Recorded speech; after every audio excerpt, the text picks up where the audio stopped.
ఒకసారి కళ్ళను మూసుకోండి. మీరెవరు? మీ పేరు కాదు, మీ పని కాదు, మీ బాడీ కాదు. అంతా తీసేస్తే మిగిలేది ఎవరు? ఈ ప్రశ్న చిన్నది కాదు. ఈ ప్రశ్న మన జీవితాన్ని కదిలించే ప్రశ్న. ఈ ప్రపంచంలో మనిషి అత్యంత గొప్ప రహస్యం ఏదైనా ఉంది అంటే అది శరీరం కాదు, మెదడు కూడా కాదు. అది కాన్షియస్‌నెస్ అంటే చైతన్యం. మనం చూస్తున్నాం, వింటున్నాం, అనుభవిస్తున్నాం, ఆలోచిస్తున్నాం. కానీ ఈ అన్నిటిని గమనిస్తున్నది ఎవరు? అదే ఈరోజు మన ప్రయాణం. ఈ వీడియో ఒక ఇన్ఫర్మేషన్ కాదు, ఇదొక అనుభవం. మీరు వినకండి, ఫీల్ అవ్వండి. అసలు కాన్షియస్‌నెస్ అంటే ఏమిటి? చైతన్యం అంటే మనకు మనం తెలుసుకోవడం. నేను ఉన్నాను అని తెలిసే ఆ అంతర్గత వెలుగు. ఒక గది చీకట్లో ఉంది అనుకోండి, ఏమీ కనిపించదు. ఒక చిన్న దీపం వెలిగితే ఆ గది అంతా స్పష్టంగా కనిపిస్తుంది. ఆ దీపం లాంటిదే మన కాన్షియస్‌నెస్. శరీరం ఒక యంత్రం అయితే, మెదడు ఒక కంప్యూటర్ అయితే, కాన్షియస్‌నెస్ అనేది ఆ యంత్రాన్ని ఆన్ చేసే కరెంటు లాంటిది. మనకు బాధ వస్తుంది, సంతోషం కూడా వస్తుంది. కానీ ఒకసారి గమనించండి, బాధను గమనిస్తున్నది ఎవరు? ఆ సంతోషాన్ని అనుభవిస్తున్నది ఎవరు? మనలో 2 లేయర్లు ఉంటాయి. ఒకటి అనుభవించే మనసు, మరొకటి ఆ అనుభవాన్ని గమనించే సాక్షి. మీరు కోపంగా ఉన్నప్పుడు కూడా నేను కోపంగా ఉన్నాను అని మీకు తెలుసు కదా! అంటే కోపం వేరే, మీరు వేరే. అదే చైతన్యం. మన శరీరం మారుతుంది. మీ చిన్నప్పటి ఫోటో ఒకసారి చూడండి. ఆ బాబు మీరు కాదా? శరీరం మారిపోయింది. ఆలోచనలు కూడా మారిపోయాయి. కానీ నేను అనే భావన ఉంది చూడండి. ఆ భావన మాత్రం మారలేదే. ఈ నేను అనే నిరంతర అనుభూతి ఉంది కదా! అదే కాన్షియస్‌నెస్. సైన్స్ చెప్తుంది మెదడులో న్యూరాన్స్ ఫైర్ అవుతాయి. అందుకే మనకు అనుభవాలు వస్తాయి. కానీ ఒక ప్రశ్న ఉంది. న్యూరాన్స్ పనిచేస్తే సిగ్నల్స్ వస్తాయి. అయితే ఆ సిగ్నల్స్‌ని అనుభవిస్తున్నది ఎవరు? కంప్యూటర్ కూడా డేటా ప్రాసెస్ చేస్తుంది. కానీ కంప్యూటర్‌కి నాకు బాధగుంది అనిపించదు. ఎందుకు? ఎందుకంటే అది చైతన్యం కాదు. కాన్షియస్‌నెస్ అనేది బయాలజీకి మించిన ఒక మిస్టరీ. మనము నిద్రలో ఉన్నప్పుడు ప్రపంచం ఉండదు. కలలో మరో ప్రపంచం ఉంటుంది. లేచినప్పుడు ఇంకో ప్రపంచం ఉంటుంది.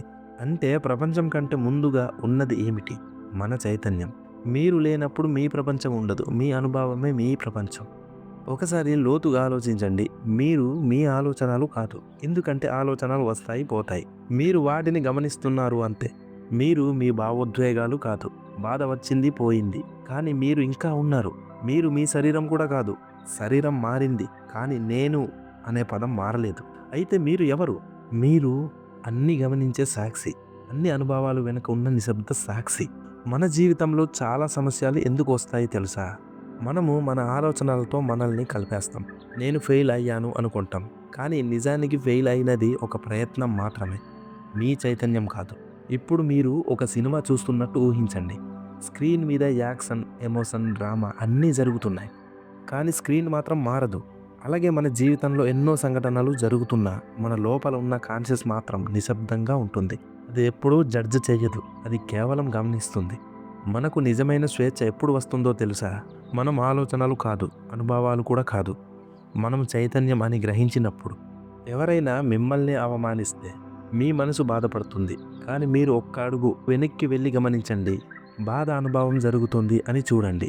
అప్పుడు ఒక వింత ప్రశాంతత వస్తుంది. అదే అవగాహన శక్తి. ధ్యానం అంటే ఏమిటి? ఆలోచనలను ఆపడం కాదు. ఆలోచనలను గమనించడం కాదు. ఎమోషన్స్‌తో పోరాడడం కూడా కాదు. వాటిని చూసి ఉండడం. అలా క్రమంగా మనము మనసు నుంచి వేరుపడతాం. మన అసలు స్వరూపాన్ని చూస్తాం. చైతన్యం అనేది శబ్దం కాదు. అది నిశ్శబ్దం. అది కదలిక కాదు. అదొక సాక్ష్యం. అదొక రూపం కాదు. అదొక ఉనికి. మీరు మీ జీవితాన్ని మార్చుకోవాలంటే ముందుగా తెలుసుకోవాల్సింది ఇదే. మీరు పరిస్థితులు కాదు. మీరు గతం కూడా కాదు. మీరు భయం కూడా కాదు. మీరు ఒక అపారమైన చైతన్యం. మనకు భయం ఎందుకు వస్తుంది? మనం శరీరంగా, మనసుగా మనల్ని గుర్తిస్తాం. అవి నశిస్తాయని తెలుసు కాబట్టి భయం వస్తుంది. కానీ చైతన్యం నశించదు అనే అనుభవం వచ్చినప్పుడు ఒక లోతైన ధైర్యం వస్తుంది. ఈ ప్రపంచంలో నిజమైన పవర్ ఏదైనా ఉంది అంటే అది బయట డబ్బు కాదు, స్టేటస్ కాదు. అది లోపల ఉన్న అవగాహన. మీరు మీ చైతన్యాన్ని గుర్తిస్తే ఎవరు మిమ్మల్ని కంట్రోల్ చేయలేరు. ఎందుకంటే మీరు మీ ఆలోచనల యజమాని అవుతారు. ప్రతిరోజు కొన్ని నిమిషాలు కళ్ళను మూసుకొని కూర్చోండి. శ్వాసను గమనించండి. ఆలోచనలు వస్తే కేవలం చూడండి. వాటితో వెళ్ళిపోవద్దు. అలా క్రమంగా మీరు గమనించే శక్తిగా నిలుస్తారు. అప్పుడు మీ జీవితం మారుతుంది. సమస్యలు పోవు. కానీ మీరు సమస్యల కంటే పెద్దవారవుతారు. ఇదొక కాన్సెప్ట్ కాదు. ఇదొక అనుభవం. ఈ అనుభవం వచ్చినప్పుడు మనిషి భయపడడు, తడబడడు, విరగడు. ఎందుకంటే అతనికి తెలుసు నేను అనుభవం కాదు. నేను అనుభవించే చైతన్యం. ఇప్పుడు చివరగా ఒక ప్రశ్న. ఈ వీడియో చూస్తున్నది ఎవరు?